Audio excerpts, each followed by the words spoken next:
Hello guys, welcome back to my YouTube channel. নমস্কাৰ বন্ধু সকল, মই মোৰ YouTube channel Pastel Dreams with Video Diaries লৈ আপোনালোক সকলোকে পুনৰবাৰ স্বাগতম জনাইছো।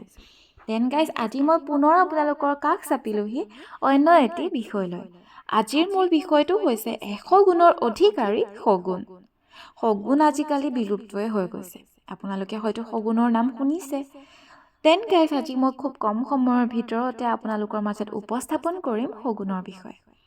আপোনালোকে যদি মোৰ ভিডিঅ'সমূহ চাই ভাল পায় তেনেহলে লাইক কমেন্ট কৰি দিব আৰু যিসকলে প্ৰথমবাৰৰ কাৰণে চাইছে তেওঁলোকে সাবস্ক্ৰাইব কৰাৰ লগতে ওচৰত থকা বেল আইকনটো প্ৰেছ কৰি দিব। Then guys, এতিয়া মই দেৰি নকৰি আৰম্ভ কৰো আজিৰ ভিডিঅ'টো। পক্ষীকুলৰ একমাত্ৰ এনেকুৱা চৰাই যিয়ে 6 কিলোমিটাৰ ওপৰৰ পৰা 2 ফুট দীঘল যিকোনো প্ৰাণীকে চিনাক্ত কৰিব পাৰে। মৰা জীৱ-জন্তু ভক্ষণ কৰি পৰিৱেশ নিকা কৰি ৰখা শগুনৰ দৃষ্টিশক্তিৰ দৰেই ঘ্ৰাণ শক্তিও বৰ তীব্ৰ। ইহঁতি 1 কিলোমিটাৰ দূৰত্বলৈকে গোন্ধ পায়। সাধাৰণতে শগুন চৰাই ওখই 2 পৰা 3 ফুট পৰ্যন্ত হয় আৰু ইহঁতৰ পাখি দুখন 6 ফুট পৰ্যন্ত দীঘল হয়।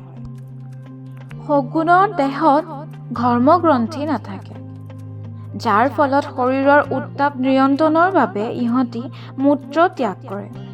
শগুনৰ প্ৰস্ৰাৱত বেক্টেৰিয়া প্ৰতিৰোধী ক্ষমতা থাকে।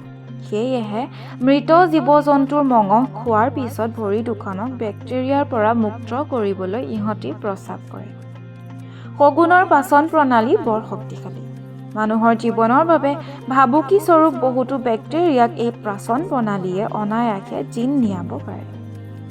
একোটা শগুনৰ জীৱনকাল 15 পৰা 20 বছৰলৈকে হোৱা দেখা যায়। বৰ্তমান ই বিলুপ্তিৰ গৰাহত উপনীত হৈছে। বিজ্ঞানীসকলৰ মতে অনাগত দশকৰ ভিতৰত শগুনে এই পৃথিৱীৰ পৰা মেলানি মাগিব।